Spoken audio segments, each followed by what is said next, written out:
There's a quote from George Eliot that states, "It's never too late to be what you might have been." And see, that ability to separate the stories of yesterday from the stories of right now will always be what determine your tomorrow. I'm still searching for the best way to really articulate this message, to emphasize just how precious this moment right now could be. If only we decided to make it so. If only we recognized the power in choosing to begin again. Now, I understand the power of habits, how they define us, and how, practically speaking, change isn't as easy as saying you're going to be something and then just becoming that thing. No, you have to build habits, your actions. They become your life, and there are plenty of resources on habit building. James Clear being one of my favorites and someone I point to often. One of his best quotes, he says, "The task of building a good habit is like cultivating a delicate flower, one day at a time." Right? Meaning little actions over time create big results. But before any of that, before any steps, before any habits, before any action, we have to know that once a page is turned, it's gone. It becomes data to guide your next decision, and that's all. It's understanding that yesterday is not you. Only a resource for you to look back on as you reflect on what worked and what didn't, what you loved and what you didn't love, where you went and why it mattered. But you're not yesterday's losses or mistakes or tragedies. Just like today's weather is ultimately independent from yesterday's. Sure, they may follow the same patterns, same rules, same guidelines. And that's great. That's how we get the data that allows us to look back and calculate what's best for us. But ultimately, today is a new day. A day with the potential, the capability of becoming something extraordinarily beautiful. And we may think, okay, right, I get it. Sure, I can become something new. All right, let's go. But the question is, do you really believe it? Do you really understand how malleable you are? How you can bend and fold and shape yourself into something new?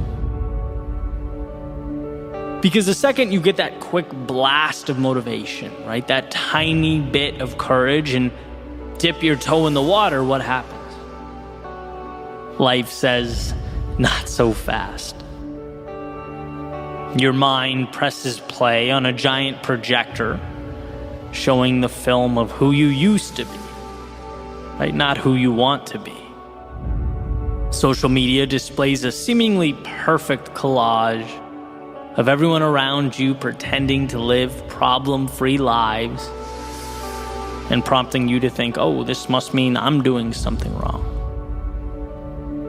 Right? TV, news, media, politicians tell you that life is too hard. You're too oppressed to find your way out of this. Of course, not without their help. So why try, one might think. Friends may disappear, or worse, criticize the fact that you've changed as if that wasn't the point of life in its entirety. And my message is this. Yes, change comes from habits. And yes, habits are small, daily decisions, but also creating that mental space to welcome in those new habits, to understand you're worthy of more, to understand right now is a beginning. That is both the greatest challenge and greatest accomplishment. Giving yourself permission amidst an endless array of adversaries. That's what makes or breaks you. not how close you keep your running shoes to the door so that you see them and it triggers those AM workout sessions. No, that stuff's important, but does it matter if you don't see yourself as someone who's going to use those shoes as a tool to change into something new? To put them on when you don't want to, when you feel tired, when you're busy?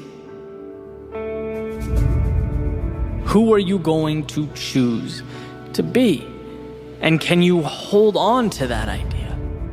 See, I obviously enjoy motivation, right? I consume a video or an audio almost every morning. I feel like it gets me in the right headspace, and then I get on with my work, right? And for the most part, it does a great job of communicating to us what we need for that moment. It's like, believe in yourself.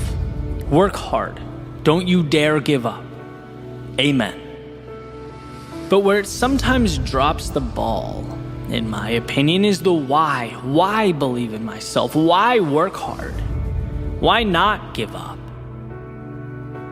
And the answer is because we are these incredibly gifted beings with the ability to change and adapt and grow, but are confronted with a world that wants to tell you no. Change is immediately met with resistance, as if it prefers life at rest.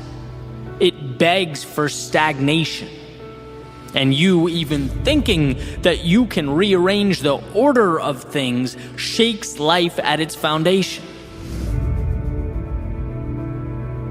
And when we feel that, there's a default uncertainty, a mini panic. How can something be right when it just feels like every move forward is a right hook to the face? Like we're constantly pushing into the headwind. I'll never forget, it was almost 2 years into my journey as a speechwriter, a YouTuber, a content creator, right? 2 years since I left my job. And I felt guilty taking an afternoon jog. It felt like a luxury I wasn't entitled to. Something that minimal. It took time for me to stop thinking about that and enjoy it. That's how crazy it was. Something so tiny and insignificant. Now imagine the weight of the big things. With change, the hard thing is the right thing. That's a tough idea to put our hands around, to hold, to embrace. What we least want to do is so often what we need. But as Campbell says, the cave we fear holds the treasure we seek. As Peterson says, the dragon protects the gold.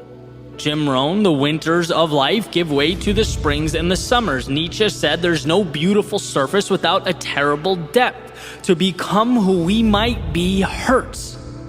And I'm not sure why it has to be this way. Perhaps a test to weed out those who don't really want it.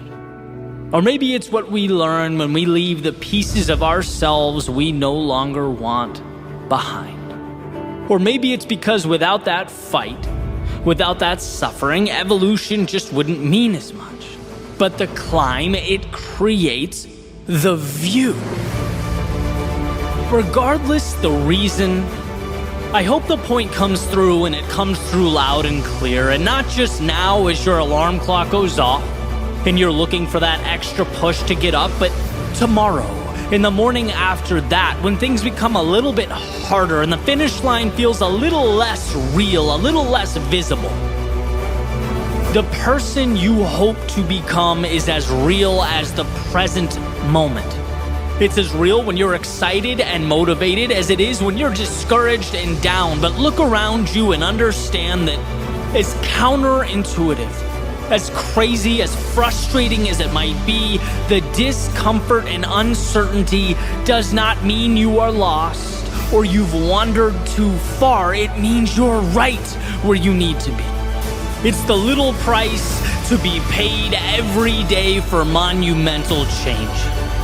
So as you look out your front door, know that more does exist. Know that it will demand more of you than you've ever given, and know that you are capable of not only meeting but exceeding those demands, and that it will be the most rewarding, incredible, meaningful journey of your life.